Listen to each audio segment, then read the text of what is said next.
E aí, meu amigo, minha amiga, seja bem-vindo ao nosso Papo de Sacristia. Meu nome é Marcos e com os meus amigos Davi, com o nosso amigo Heineken, com o nosso amigo Bruno e com o nosso saudoso Padre Samuel.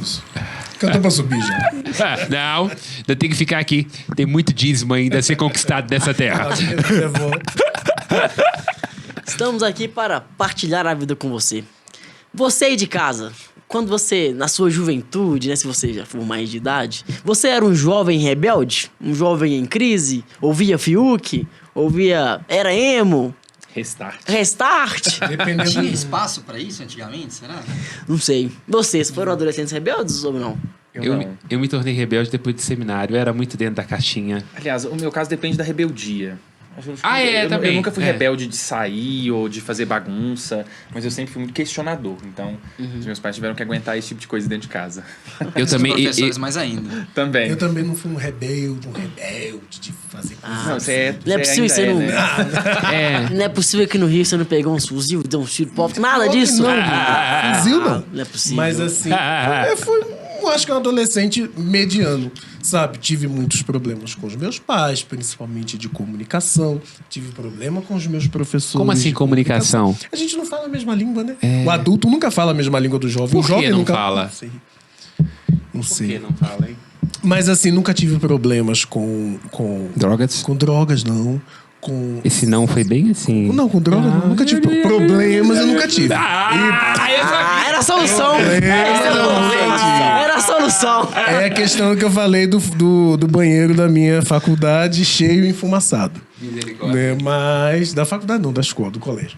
Mas nunca tive problemas com drogas, não. Deixa eu ver mais o que... Qual que é o outro problema que o jovem tem? Sexualidade? Fugir Amoroso. tomar Sofreu um por amor? pé na bunda, umas Sofreu coisas por assim. amor?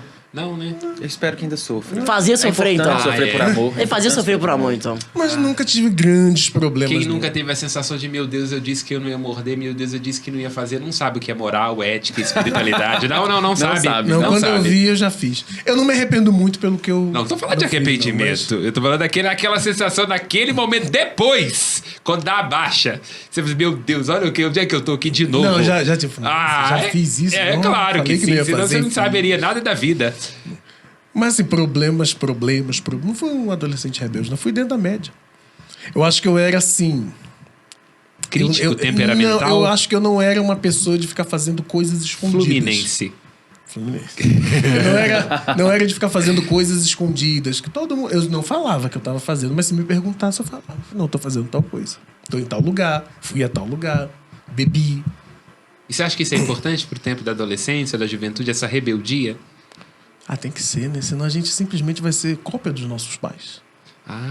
Mas talvez seus pais Jung foram que fala rebeldes. isso, Mas no né? fim das contas, a gente acaba sendo. Sempre uma sermos cópia. como os nossos Mas pais. é né? importante ter essa rebeldia para essa imagem da cópia não ser tão alienada. Exatamente. É possível separar alguma coisa. Então, quer dizer, essa certa rebeldia, essa insubordinação diante da figura dos pais ali em determinado momento, ela é importante, então, para constituir o sujeito, importantíssima.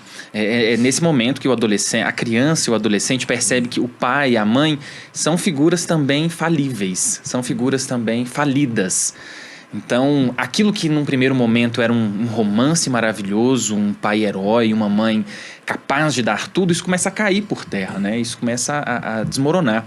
E é importante que isso caia de fato, né? É necessário que isso caia. Talvez um adulto infantilizado, alienado, completamente alienado no outro pai, no outro mãe, e certamente muito infantilizado. Será que os pais querem que o filho tenha uma vida perfeita, a melhor possível, e aí criam essa questão... Criam uma redoma, né? E aí essa redoma vai ter inúmeras regras, que ele começa a questionar uma, começa a questionar outra, e fala assim, então, se essas aqui são falhas, então tudo desmorona e eu vou construir tudo do zero. Me permita um contraponto. Eu acho que, para citar uma coisa que o Lacan fala, né? Amar é dar o que eu não tenho a outro que não me pediu. Perfeito. Então, quer dizer, é a sina dos pais. Não tem, o pai não é essa segurança, a mãe não é essa provedora. Não. Mas ela tem que dar o que não tem ao outro que não pediu, porque senão morre. Nós não somos como o gado, nasce no meio do mato, já tá andando, tá pulando. Igual não sei o que, criança, é bom custar cara e dura. Um filho até 30 anos é só prejuízo, investimento para talvez você ter um retorno. Então é natural. Qualquer relação de pai. Agora, a questão é que como a gente se Eu saí de reinventa. casa com 18 anos. Então, Como, trabalho você assim. é uma Economizou pros seus Eu também pais, ó. saí com 18. Eu também saí por causa do seminário. Quer dizer, Deram prejuízo pra igreja. Fui pra Família de madrasta, devotos. ó, digo, pra igreja.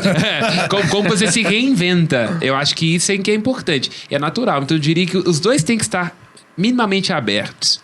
Eu acho que é próprio do período da adolescência a rebeldia, mas é preciso entender que a rebeldia pode ser sincericídio e alguém que acabou de chegar a esse mundo não tem muita noção do que é a realidade. O adolescente tem que entender que as propostas e proposições dele são legítimas. Agora, não significa que esse é o todo. Assim como o adulto também, né? Nessa ideia de proteger, de cuidar, de prover, tem que entender que um adolescente é para além da extensão do mesmo, do que eu quero, do que eu idealizei, do que eu não consegui resolver na minha vida. E isso é um golpe. Isso. Isso é um golpe para muitos pais.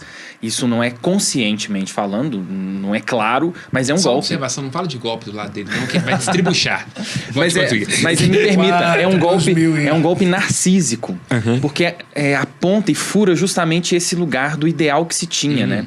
Muitas vezes o filho entra nesse lugar. Aqui eu vou cumprir tudo que eu não pude viver, ou tudo que os meus pais não me deram, ou que também não viveram. Então, aqui eu vou fazer. Como se isso, como você colocou, Bruno, fosse tentar fazer uma redoma e evitar que fosse abaulado por uma série de coisas que, na verdade, não funciona. Então, por mais que o pai e a mãe sejam extremamente cuidadosos e sejam abertos e dialoguem, haverá trauma ali também. Haverá... em algum momento, é inevitável. Em algum momento terá um conflito, vai ter essa desavença narcísica. Eu não sou uma perpetuação sua, por mais que talvez você desejasse. E aí é muito natural esse movimento de recusa, por vezes, dos pais ou das ideias dos pais. Às vezes, talvez o jovem até concorde com o que o pai e a mãe eu estejam acho que dizendo. sim. Mas ele faz um movimento, não concordo, também para marcar Ser o lugar rebelde. dele. Mas às vezes, é um outro, por exemplo, não eu é digo- uma extensão daqueles Eu dois. digo por mim. Hoje, eu nunca concordei com os meus pais. Nunca concordei, não concordo até hoje. Mas hoje, depois de ter passado por tanta coisa, hoje eu entendo. Tanta coisa barra, tem que pagar boleto. Hoje eu entendo. de barra. Hoje eu Exatamente. entendo. Então eu não me coloco no papel de concordar ou discordar, apenas entender. Eu falo, não, eu entendo por que tal coisa foi feita em Feito. tal momento. Não, e tem coisa que a gente nem E entende, a gente só acolhe. Exato. É, ótimo. Cada um oferta de si, gente, o que tem, o que pode. E também não pode forçar isso, né? Isso é Perfeito. verdade. Isso é Perfeito. Agora, como que vocês definem, então, essa idade da adolescência? Além do período de rebeldia, de descoberta, de Caos, transformação. sexo, droga, rock and roll, pais que não dormem. Ai, descoberta, acho que é descoberta. É descoberta. Confronto, descoberta, não ter respostas prontas. A adolescência é um limbo, né? Porque o adulto é adulto, a criança é criança, o adolescente é um não ser, nem adulto nem criança. Então, naturalmente, é uma frase, E aquela é uma coisa, por fase que eu não posso conflitiva. fazer tal É um coisa não porque eu ser tô que velho pra tenta isso? ser alguma coisa. Isso. Né? E sempre Tá tem aquela buscando ser alguma coisa, né? Eu não posso fazer tal coisa porque eu sou velho pra isso. Mas também não posso fazer tal coisa porque eu sou novo Isso, demais pra é isso. o não ser. Então, acho que isso angustia naturalmente e é uma fase... Por que eu tô falando o ato falho da frase? É uma fase... Vai levar pra análise. Vamos levar isso depois pra análise. É uma fase que ela é conflitiva, naturalmente, né? Ela É uma fase de conflitiva. descoberta que a gente tem que entender o porquê que pode e o porquê que não pode. E se é descoberta, também pode ser uma fase de perda, que a gente vê muitos adolescentes, assim, sem romantizar, que se perdem, que não conseguem encontrar uma rota de um sentido para a vida, de reelaboração, travessia do próprio eu, né? Isso acontece muito. Isso eu já percebi mesmo. Sim, quando é alguém próximo da família, chega a ser estranho, pra mim até triste. Quando tem aquele adolescente que ele começa a recusar um monte de coisa que, cara, eu te conheço de algum tempo, eu sei que você gosta daquilo, mas para poder falar pro outro que eu cresci. Porque isso aqui é coisa de criança, não é coisa para mim mais. Sendo que hoje em dia, quando eu considero que, apesar de ser jovem, já tá na vida adulta, eu preciso, né, assumir que eu não sou criança mais. Cara, tem coisas que, tipo assim, um adolescente vai falar que é coisa de criança que eu acho o máximo e faço, porque faz parte de mim, sabe? Tipo.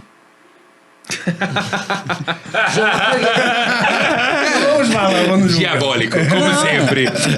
É importante dividir para poder unir.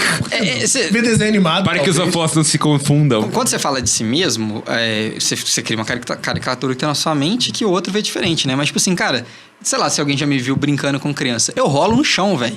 De tipo assim. Você se conecta com crianças? Sim, tipo, cara, de não tô nem aí. mais com adolescente. E de fazer bobeira, de sons com a boca que, tipo assim, não fazem sentido. E, tipo, um adolescente fala Isso é assim, muito bom. Muito o quê? Isso é muito bom. Isso é muito Tipo, interessante. não, que criança. E tipo assim, cara, eu me acho um máximo. Sei lá, vamos supor, coisa muito boba. Vou pegar um carrinho e eu tô junto com a criança. Tipo assim, cara, esse carrinho voa e ele vai aqui. É como se você acessasse dentro de você E, tipo assim, né? nude com genuíno ali, né? E tipo assim, o adolescente fala assim, nossa, que infantil, eu sei que carros não voam. Mas isso é muito brilhante, é muito autêntico. Porque, na verdade, há algo da nossa infância que é estruturante, que é permanente. Não vai mudar, não vai passar. Isso ganha outros contornos à medida que a gente cresce. Né? Isso vai ganhando outros tons na adolescência, na vida adulta. Mas, no fundo, há um elemento infantil que nos marca. E esse infantil aqui não é num sentido pejorativo, negativo. Não é de infantilismo, mas de algo de uma primeira infância que marca profundamente e que isso se perpetua. E exemplo... Como alegria ou como drama, né? Exatamente. Como tudo isso, engloba tudo isso. E eu acho que um exemplo maravilhoso é pensar os amantes. Perceber os amantes. Já viram como os amantes se falam? Como se estivesse falando com criança? Ou quando você vê um gatinho fofo, um cachorro filhote. Aquilo ali é muito do infantil, né? Desse amor que é Aquilo infantil. vem pra fora. Mas é muito interessante essa dinâmica infantil que atravessa, né? Que nos atravessa e que aparece mesmo. Toda situação de pressão... ou de desamparo, ou de dor, ou de amor, de alegria, tem algo do infantil que aparece ali. E é muito interessante, isso é muito perceptível. Você precisa fazer um exercício também, né, de se perceber, mas dá pra perceber e é muito interessante. As nossas dores são dores infantis, as nossas alegrias também são. Agora, Isso se reflete no adulto. Que eu digo assim... Homens velhos com vício de criança, já diziam os clássicos. É o que a psicanálise depois Perfeito. estrutura. Igual, por exemplo, eu fico o- pensando igual as pessoas que me conhecem, né, sabem. Uma vez me comentaram assim, que eu emburro. Comentaram? Eu emburro. Só comentaram. Eu fico emburrado. Fecha a cara, Quando faz um bico mesmo. Quando não fazem o que eu quero... eu fico Isso é emburrado. infantil, olha que beleza. Isso é um Eu falei, elemento infantil. Isso é um elemento infantil. Eu, quando tô em momento de tensão, me dá vontade de dormir. Eu também. Eu procuro sofá. Eu também. Eu, quando momentos assim de dor, de angústia. É sono. É sono. Eu posso dormir deitar. 24 horas sem problema nenhum. Isso é bem uma infantil. fuga brilhante, infantil. E o sono é para não uma resolver. superfuga, pra não resolver. É isso mesmo. Porque na cabeça da criança é isso, né? O que eu não tô vendo não existe, né? Me dá Olha que sono. estratégia infantil. É maravilhoso isso. agora antes a gente Qual que é a sua? Torcer pelo Cruzeiro? Tô brincando. Mas quando a gente conversava, eu lembrei de uma coisa aqui que me marcou uma vez. É uma entidade. É uma entidade. Opa! O seu Eu cavalo. achei que eu tinha tirado esse treino. Tranquilo. Enquanto- Aí você fala assim, me lembrei de uma coisa, vai desse ponto, por favor. Beleza. Me lembrei de uma coisa que quando a gente conversava sobre ser criança, sobre ser adolescente, o Pablo, por exemplo, que já esteve com a gente. Digamos que eu aprendi a jogar futebol com ele. O Pablo era meu vizinho, então eu jogava bola todos os dias. Até o Pablo se casar. Eu devia ter uns 12 anos. E aí, anos depois, eu já devia ter uns 20, 21. Eu lembro de uma vez que a gente teve uma partida de futebol do CNR, que a gente foi jogar, e eu tava no time adversário dele. E aí, assim, eu sempre tive um pouco excesso de vontade pra jogar, de discutir, de brigar. De vontade, ó. E aí um ponto, eu tava brigando com o Pablo por algumas coisas, tipo assim, discutindo futebol mesmo. E eu lembro que ele virou e falou assim, não, mas você não é assim, não foi assim que eu te ensinei. Cara, isso doeu. Olha que Isso doeu, tipo assim, foi uma flechada no peito, assim, caramba. Uma espada de dor Cadê aquela criança que brincava todo dia com aquele cara e hoje ele tá tipo assim, mas não foi assim que eu te ensinei, você não é assim. Tipo assim, porra, doeu, cara. Doeu, e era coisa de futebol. E aí, tipo assim, machucou fundo, machucou. E eu nunca pedi desculpa pro Pablo por isso, por exemplo. Pediu agora. Pro Pablo, foi mal aí, tá? Momentos de reconciliação. Mas depois, assim, e ele não deixou de me tratar, não me tratou de forma diferente por causa disso. Ele entendeu que era um momento, assim, de extravasão ali, de futebol mesmo, sabe? Mas eu poderia ter magoado alguém naquele ato ali, naquele momento. E aí, por exemplo, quando o Bruno falava que pega um carrinho e brinca com a criança, pode chegar um tempo com a criança que você brincou com ela até uns 8, 9, Você pode chegar no próximo final de semana e falar assim, eu não gosto de carrinho mais. E aí você vai sentir isso, porque tipo assim, cara, e aquela criança que eu brincava Eu com acho ela? que essa é a dor dos pais Dos durante pais, o período né? da adolescência, porque a criança tem uma relação conosco assim, né? E eu acho que, não que esteja no mesmo nível para situar, né? Mas hoje tá muito, né? Pai de pet, mãe de pet. Porque o que eu vejo, o olhar do cachorro pra gente, ele é um olhar de obsessão, é uma compulsão absurda, né? Ele é todo pra nós. Entrega total. Entrega total. E a criança também relaciona com a gente numa relação de dívida e de dádiva. Ela é toda pra nós. Aí a adolescência é o corte, né? Não, mãe, não aparece aqui não, pelo amor de Deus. Aí A adolescência não. faz a falta aparecer. Exatamente. O que na infância, no primeiro momento, talvez não faça tanta clareza. Há uma proximidade muito grande, né? É Uma simbiótico, né? muito Reciprocidade, grande, né? uma simbiose. E a adolescência já faz um corte com isso, né? Já é uma recusa disso. Mas é interessante, justamente para demarcar. São dois, não é um só. Então, ainda que tenha vindo das entranhas, ainda que tenha um amor muito forte que ligue, ou toda uma dinâmica relacional, são dois, não é um só. E é interessante. bacana, né, e pensar nisso, justamente essa perspectiva de que são sempre dois, quer dizer, a gente vai ter que lidar com isso o resto da vida, né? O objeto do meu amor enquanto pessoa, enquanto situação, cargo, o que for, ele não é uma extensão de mim, né? E aí tem que ser muito adulto para dar conta disso. É por isso que eu detesto aquela música, por exemplo. Promete que vai ser sempre assim. Ai, que música. Mentira. A música não vai ser. Pode até ser que continue a amar. Mas até o nosso amor muda. Até numa o nosso amor psicose, numa doença ele se terrível. transforma. É lógico. Né? A maneira como você ama os seus pais quando você é criança e você ama os seus pais sendo adolescente, você ama os seus pais sendo adulto, é diferente. Porque o amor também precisa amadurecer, ele também precisa crescer, né? Certamente você na sua vida de matrimônio vai perceber isso, o senhor na sua vida de ministério vai perceber isso. O amor vai ter essa mudança. Só que parece que as pessoas têm medo de que as coisas mudem. Não, elas precisam mudar. É bom que mudem. É o medo de se desfazer, na verdade, né? Porque o grande medo né? Quem eu sou para além daquilo que eu faço e para além desse outro que tem toda a concentração da minha libido, do meu afeto.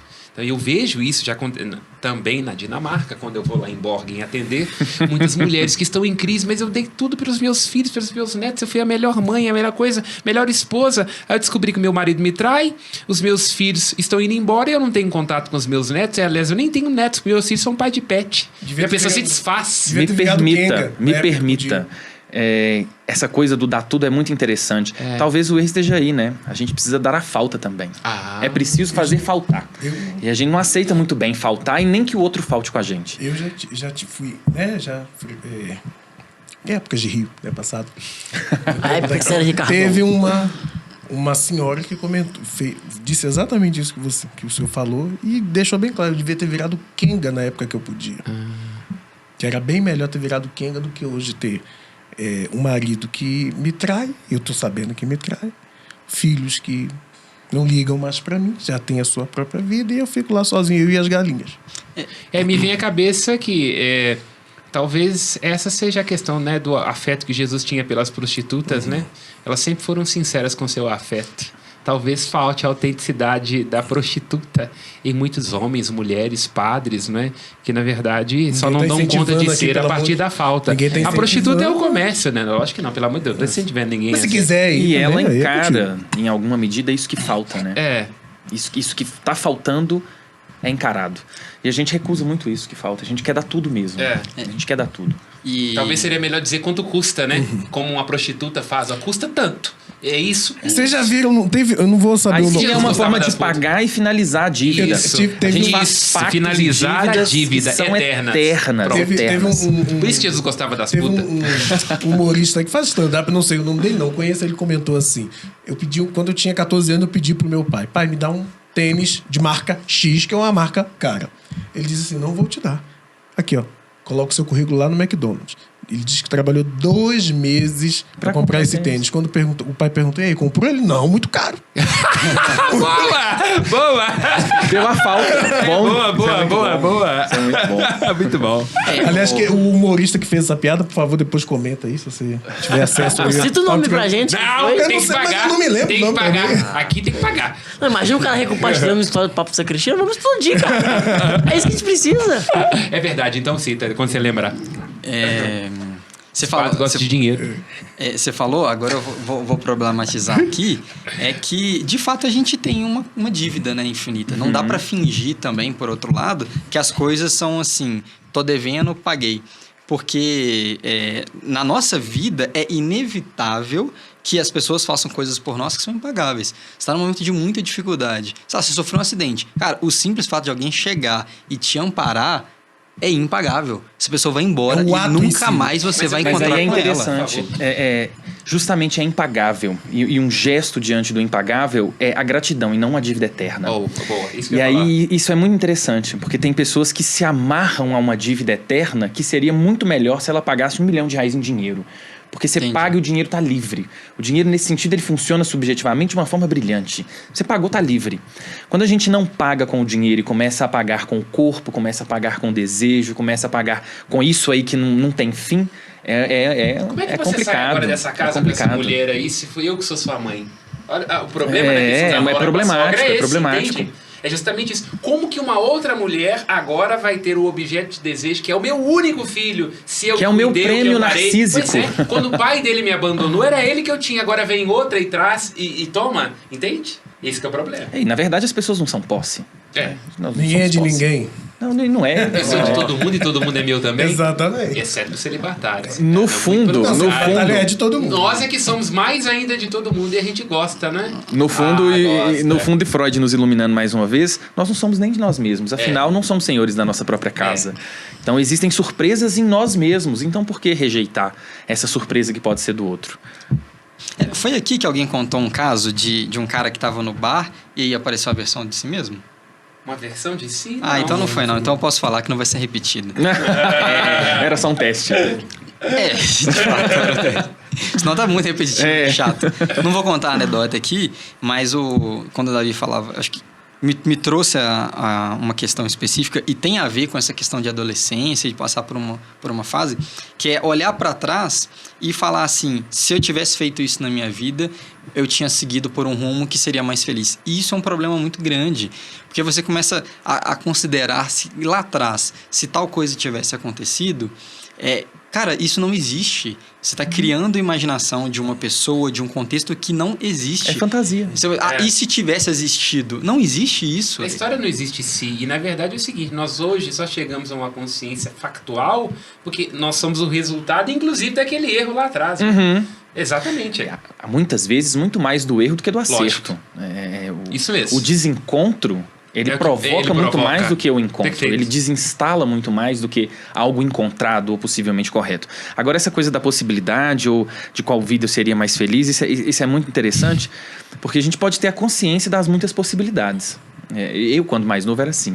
O meu sentimento é que eu podia tudo, eu podia o mundo e que eu faria, assim, uma grande diferença no universo, o que é muito próprio da aspiração jovem. Isso não deixa de existir, mas se torna mais realista. Então eu começo a trabalhar com, de fato, talvez eu tenha potencialidade para isso ou para aquilo, mas eu estou escolhendo isso. A minha escolha me aponta para cá. E toda vez que eu escolho uma coisa, eu estou recusando várias outras. Então a gente trabalha com a perda do tempo de forma integral. Pra gente Porque se eu escolher escolho algo, tem que... Para eu escolher abrir mão de um, outra eu preciso opção. abrir mão de muitas outras coisas que eu poderia me conectar e ser potente também. Mas a escolha é isso, né? A gente abrir mão daquilo por isso. Agora, antes a gente considerava que a adolescência, por exemplo, a pré-adolescência era 11, 12, a adolescência ia até os 18, por exemplo. E a fase jovem, dos 18 aos 30. Agora isso veio mudado, né? A Acho que chega uns 50, né?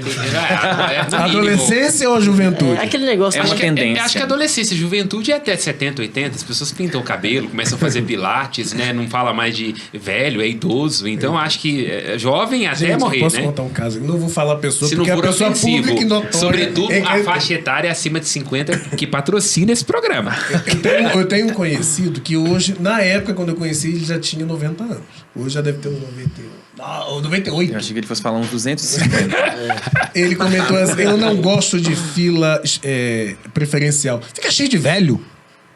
Eu olhei assim pra aquele maracujá de gaveta. Se ele tá se achando boy, mesmo? o garotão, beleza. Não ia na fila preferencial. Ia na fila das pessoas que não tinham mais de 150 anos. Que é mais de 65. Não usava fila. E hoje, 96 anos, namora até hoje, tá? É igual Niemeyer, o último Não, casamento agora- dele foi com 99 O anos. sexo já tá em decomposição, né? Às vezes você não sabe. A libido não acaba com a idade. Exato. A E que libido o não sexo acaba não com a é idade. lá, né? É aqui, né? na A gente libido. transa é aqui. A gente não, que eu sou celibatário, né? A gente transa é aqui na cabeça, né? Agora você tá citando aí esse idoso, Essa pessoa, né? essa que, pessoa. Sujeito. Essa aí. Que o povo de Caeté, por favor, tá? Ah, se Olha, for daqui, você tá a ferrado. gente A vai cidade ter- é o ovo. Você falava, por exemplo, dessa juventude, né? Digamos, a maturidade cerebral aí, né? O avô da Ana, minha noiva, por exemplo, e aí, com todo respeito à família do seu falecido José Henrique, ele faleceu com uns 95. E até ele falecer, ele dançava no papo, ele dirigia, ele fazia de tudo, assim. E assim, a partir do momento que chegou, que ele passou a ser dependente das pessoas, digamos que ele... Acabou a vida. Acabou, durou 3 semanas. Foi o Minha caso da avó minha avó. trabalhou também até 94 anos. Depois que ela parou de trabalhar, descobrimos que o coração dela era grande, que ela era hipertensa. Depois de parar Mas de só trabalhar. que tem hoje a Água parada dá adolescência bicho. do Gente parada adolescência dos idosos, que é gerontoadolescência. Tem esse conceito, é? Gerontoadolescência. É como se fosse adolescência após os 50 ou 60 anos. E aí, será que isso, bom, sem querer ajuizar, mas problematizando, né? O que será que isso quer dizer? Será que é de fato uma redescoberta do idoso a partir da atualização? Porque antes o idoso era o ancestral, que nos comunica com o passado. Que nós estamos descobrindo um outro modo de ser idoso? Ou será que isso é alguma coisa que não foi bem resolvida no momento que deveria? Eu acho que é porque hoje o idoso ele tá livre para voar. Não está mais ligado? Já criei os meus filhos. Não vou criar meus netos que eu não faz tenho sentido. obrigação. Vou fazer o quê? Com a minha aposentadoria, que às vezes está muito boa. Vou fazer o quê? Eu vou estourar minha aposentadoria aprendendo surf, pintando cabelo. minha avó viaja. Indo. A minha avó viaja pra todo canto. Exatamente. E eu Fala acho inglês. isso muito importante. Porque não? Às vezes eles não tiveram oportunidade de fazer isso enquanto adultos, porque tinham filhos, tinham boletos. Hoje, os filhos estão criados. Não vou criar neto como sou obrigado. Tô com esse dinheiro Os aqui. boletos diminuíram, Os porque eu já boletos- não tenho mais que colocar Agora, no filho. O único boleto que eu tenho é da funerária. Que tem que ficar aí. Plano de Esse saúde, não né? O pode plano de falhar. saúde da farmácia Esse também. não pode são falhar. pesados. Então, eu vou pegar. Por exemplo, eu conheci idosos que viajaram pela primeira. Que viajaram pela primeira vez enquanto idosos. Nunca tinham saído da sociedade. É interessante que numa disciplina que eu fiz no curso de psicologia sobre vida adulta e velhice, nós trabalhamos uma vez o perfil da juventude, né? Comparando as gerações. Então, a geração dos nossos pais era uma geração que, à medida que ia alcançando seus 17, 18, 20 anos, já era uma geração.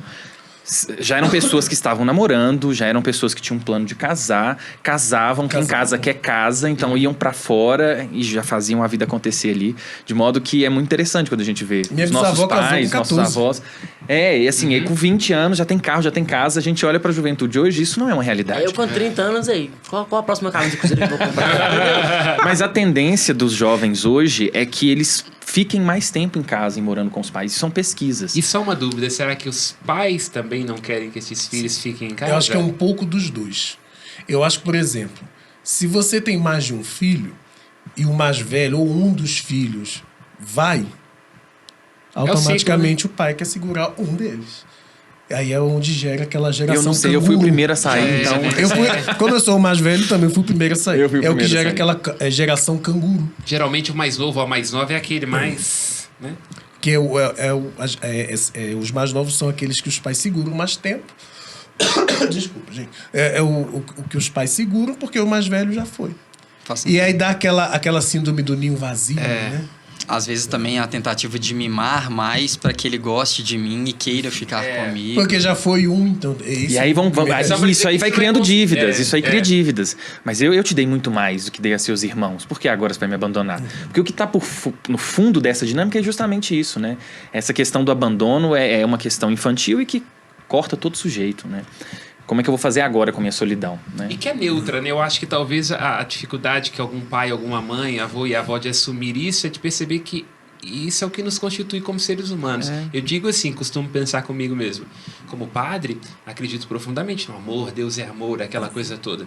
Mas a perspectiva filosófica, amor para mim é sempre desejo de posse, investimento de libido, medo de perder, de se desfazer sem que você seja para mim, ou estar com você e isso também me desfazer. Para mim, amor é isso. Ou como diria a psicanálise, uma forma de gozar. Exatamente. Mas eu acho assim, que tem muitos É um casais também que a única Às vezes coisa... com a dor do filho, que não pode ser senão em função de Com mim. muita Mas eu dor, acho que a questão de alguns pais, mães solos principalmente, e casais, é porque o único elo entre eles ali, às vezes, é o filho. Então, quando vai um, eles seguram aquele outro justamente para manter aquele elo Pode entre ser. um e o outro. E tem Eu casos... ouvi falar que casais que perdem os filhos têm tendência maior a separação. Separação. É bacana isso. E tem, igual, por exemplo, tem casos... Bacana não é divórcio, pelo amor de Deus, sou um padre católico, a favor da família católica. Ótimo. E do matrimônio. E do Exatamente. matrimônio. E tem Indissolúvel. Apesar de não ter optado por ele, né? Ah, isso é curioso. A igreja adora matrimônio, tanto que ela proíbe os padres de casarem. Vai lá. São escolhas. Teve um outro caso que é o que a gente tratou no último tema, da questão da pessoa se enxergar de verdade, né? Então, quando você tem, por exemplo, uma mãe solo, eu digo por um exemplo que eu já presenciei, uma mãe solo que se dedica ali para um único filho e esse filho vai embora e ela se vê totalmente sozinha. É pesado. É pesado. Eu, inclusive... E nós, né, apesar da ironia, que essa conhecida entendemos não- essa dor, É né? pesado, é uma dor. Que essa conhecida, né, não veja... Não, ela tem que ver, só não vou falar o nome. No dia que o único filho dela saiu de casa, eu encontrei na rua desorientada, Perdida. perdida. Ela não sabia se ia pro mercado, ela não sabia se ia pra casa do pai, ela não sabia se ia andar, ela estava perdida, totalmente perdida. E a gente via no olhar aquela coisa assim... Zumbi. Exige uma reinvenção. O que eu vou fazer agora? Mas foi né? exatamente isso que eu disse. Agora você vai ter que olhar pra você e se descobrir e entender o que você pode fazer pra suprir essa... E olha que nem foi embora pra longe, mas só o fato de sair de casa... Porque Isso muda uma rotina, saiu de isso casa muda uma pra ir pra rotina. uma outra casa dentro de Caeté. E ainda assim foi... Ah, tá em Caeté mesmo? Tudo em Caeté. Tudo em Caeté. Caeté acontece toda desventura. Caeté- Eu quero deixar claro que eu não falo mal de Caeté, então eu vou sair na rua, continuar indo no supermercado, não tem nada a ver com isso. Pode continuar. Tudo acontece em Caeté. Ó, Caeté é igual Caeté. Santana do Agreste. Tu que matas os teus profetas e apedrejam que te são enviados. Mas e mesmo só o fato de sair do convívio, porque quando sai da casa você perde um pouco do convívio. Só o fato de sair da Muda uma casa e ir rotina. para uma outra casa, nossa, mas Isso estabelece uma outra rotina de alimentação, de cuidados. É uma outra dinâmica. É E uma eu outra falei dinâmica. pra ela, olha, você vai ter que se conhecer, você vai ter que saber quem que é você, porque você vivia em função de um E o filho. que Agora você vai querer fazer com o seu tempo, Exato. que agora não é mais partilhado com o outro. É seu tempo com você. É muito doloroso, É um difícil. parto no fim Mas da assim, vida. eu acho que tem uma linha também entre você conseguir viver a sua vida e ficar preso aos seus pais, né? Por exemplo, se eu tava conversando com minha mãe, e aí eu falei alguma coisa com ela, mãe, vamos mudar alguma coisa aqui em casa. Aí ela, tipo, falou assim, não sei o quê, por que você não constrói uma casa aqui em cima e mora aqui? Eu falei assim, mãe, e eu lá tô querendo... Olha a armadilha Isso. sedutora. É uma eu sedução lá tô querendo morar brilhante. perto de pai e mãe. indireta já. Eu lá tô querendo morar perto de pai e mãe, não tô. Aí ela falou assim... Qual o caminho? Ninguém quer ficar perto de mim, né? Aí usa mais um outro recurso, né? Faz um charme aqui, é um recurso interessante. É funcional. Você ia dizer, Bruno? Não, né? Acabou que a gente começou na juventude, Só já foi tava- pra Geronto. Só tava zoando minha querida amiga Nininha. Não, mas já que você falou da geração dos nossos dos pais, dos avós, a geração G. G não, gente. Geração G não pode falar, não. Acabou, essa revista até acabou.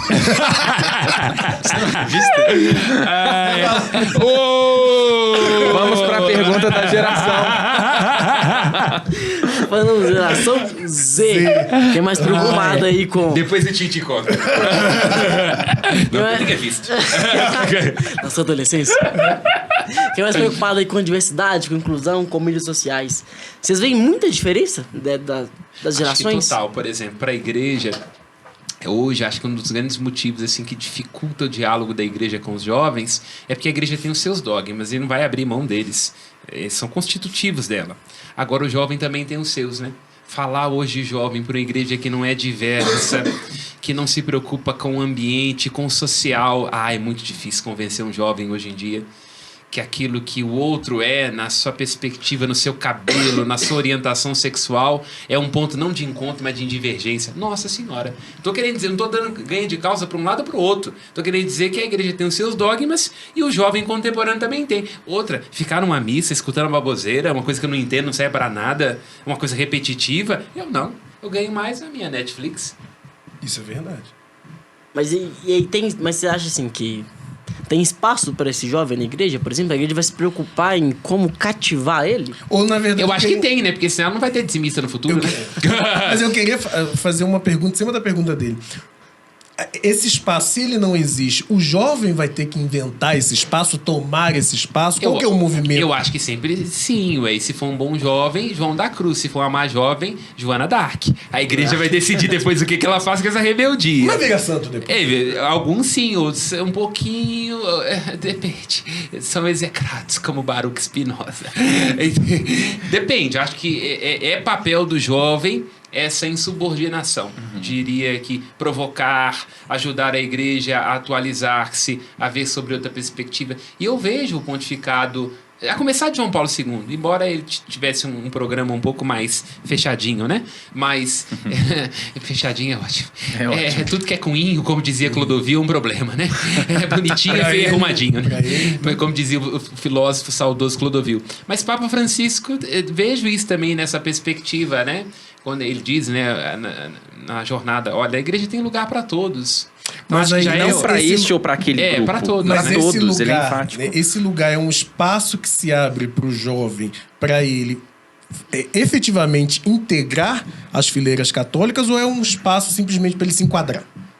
Olha, é uma pergunta provocadora, Davi. Eu diria que, via de regra, se o jovem for um pouco mais conservador, se ele tiver mais ou menos dentro de um esquema de uma nova comunidade, aí você vai ver um tanto de gente rodando camisa, dizendo que alegria, não sei o que, por hoje não. O que eu Amo diria... vocês, tá? Vocês são da igreja, mas eu tenho que dizer a verdade. Agora, quanto mais for diverso, que a igreja é o seguinte, qual que é o problema? Aqui, não só como padre, mas como pensador. A gente ama, mas aquele que é ligeiramente... Mais próximo. É diferente. Se for muito diferente, olha a cor desse cabelo, olha como é que tá vestido, olha como é que fala. Não sei se a gente ama tanto assim, não. Olha esses grupos aí que arrebanham grandes juventudes. É todo mundo mais ou menos do mesmo jeito, com o mesmo cabelo, com a mesma cor. Porque se começa a variar um pouquinho a origem, a família, entendeu? Aí já fica difícil de caber aqui dentro. Não tô querendo dizer que a igreja tá errada ou que os jovens estão certos. Mas... eu não creio nas bruxas, pero que elas ai. Vocês já viram aquele... Mas o que seria interessante nesse encontro, que eu acho que assim, não dá para precisar muito bem o resultado. A igreja tem um modo dela, a juventude também tem um modo dela. Então esse encontro, que no fim das contas é meio desencontrado, no mínimo vai causar um mal-estar. Isso. E eu acho que essa produção de mal-estar tem uma certa beleza, até mesmo um processo natural, evolutivo. É isso que eu ia perguntar, mas esse encontro é um ponto de confronto ou um ponto evolutivo? Só o tempo disso. O que as pessoas vão fazer com isso é uma outra coisa. Mas esse mal-estar é interessante. Agora, eu diria pra você, no meu entendimento, eu penso que, não tô querendo dizer dando ganho de causa de um ou pro outro, pensando aqui como filósofo, antes de tudo. Se a igreja não começar a criar mais pontos de divergência, ela acaba. Eu sei que Jesus falou que o poder das portas do inferno, aquela coisa não vai prevalecer, mas, e eu acredito nisso, mas eu acho que vai ficar cada vez mais difícil de criar pontos de consenso. Porque o jovem hoje olha para a igreja e diz, olha, se não tem uma utilidade, um pragmatismo, se não me leva a criar vínculo, não serve para mim. E então, o Papa tem insistido em sermos pontes, né? Em eu fazermos acho que se não criar ponte, não sei se vai ter no futuro, não, né? Mas se bem que Mas assim... quais que seriam também esses mecanismos para criar essas pontes? Eu diria que pelo menos escutar, né? Parar de falar de gabinete, né? Parar de ser essa coisa velha, antiquada. Chão da vida. Que só fica Usar o chão fazendo da documento. Quem lê documento da igreja, eu não leio esses documentos da igreja. Produz o tempo todo documento disso, São não é muita aquilo. bula, É muito cansativo, é muita bula de não sei o que, parece coisa de remédio. Eu não leio nada disso. É uma repetição, mais o mesmo, com todo respeito. E o que isso aquela constrói? 30 quilos de palavras que... Nessa coisa, com todo respeito, assim, com todo respeito às autoridades eclesiásticas e tudo, mas assim, hoje, uma noção importante, no lugar de fala, como que alguém que vive num gabinete, que já está pelo menos umas 4 gerações atrás, vai ter capacidade de entender o drama atual de uma juventude. Enquanto E não tiver... traduzindo um lindo documento, mas... Exatamente. Enquanto não tiver jovens como parte ativa, pelo menos ajudando a igreja a traduzir o que ela pensa nesses documentos, não vai ter ponto de encontro. É simples assim. Aí você fala para um grupinho que tem mais ou menos os mesmos referenciais, mas não alcança quem as pessoas que Jesus alcançava. Porque Jesus teve essa intuição, né? Se está tudo sendo repetido mais o mesmo aqui em Jerusalém, vamos para Galileia, ué. Nesse sentido... A igreja não vai na Galileia. Porque é sujo, né? Porque não está esquematizado, porque provoca, porque desafia. Teve um bispo aí, que eu amo muito, diga de passagem, que falou comigo, não, nós vamos criar em tal lugar aí, na diocese, um negócio para juventude, vamos chamar fulano, ciclano e beltrano. E eu disse com a sinceridade que minha própria, eu falei assim, fulano, é muito bom, mas para trabalhar com jovem não dá para ter fórmula pronta, não. Não vai dar certo desse jeito. Eu disse na lata, com amor filial. Mas disse, com esse esquema, com essas personagens desse jeito, não vai dar certo. Porque não dá para conversar com um jovem com guarda-chuva e com aquela coisa meio como zoológico, distante, tirando foto. Não vai dar certo. Zoológico. Eu diria, né, que para falar de Francisco, no papel que ele... Você falou muito, né, da escuta. Nesse papel e essa insistência tanto do diálogo, da sinodalidade, que ele vem, né, propondo uma estrutura, um caminho que é muito nesse sentido, desse diálogo, desse entender, desse vamos ressignificar e entender o que a nossa doutrina quer dizer. Os ditos... conservadores, que para mim já não são nem católicos mais, vem criticando muito isso em Francisco, mas eu reconheço que é um papel muito importante. E que não significa, inclusive, que vai concordar. Eu acho que a igreja tem determinadas coisas que ela tem limites de compreensão. Limites não no sentido de ruim, mas que eu estou dizendo que características que... E não é que vai esculhambar. Agora, não pode ser hipócrita. Eu vejo, por exemplo, se a igreja quer ser defensora, por exemplo, do matrimônio entre homem e mulher, ela está coberta de razão. Isso é um constitutivo. Agora, não pode ser cínico, por exemplo, com relação à homossexualidade. Uma coisa não tem nada a ver com a outra. Então, acho que é aí que eu vejo o pontificado do Francisco nessa perspectiva. Quer dizer, não é que nós vamos concordar com isso ou com aquilo, não está em questão, mas pelo menos vamos criar consenso, vamos parar de nos matar em nome disso ou daquilo, vamos, entendeu? Eu acho que eu vejo a perspectiva dele assim, né? Agora, você fez igual o meu psicanalista quando eu tô falando demais, que ele coloca a mão na boca. Ele não sabe que eu percebo, mas eu percebo. Colocou o cronômetro pra dizer que é pra acabar, né? Mas ele já colocou os cronômetros, já olhou. Já. Ele fez até assim. Balançou o braço assim, colocou mais alto. Voltou a fazer. É hora de dar tchau. Amém. Amém. Você acha que esse papo de sacristia é jovem? Estamos tratando coisas de jovem? Você, jovem ou não, curta esse vídeo, comente, participe com a gente.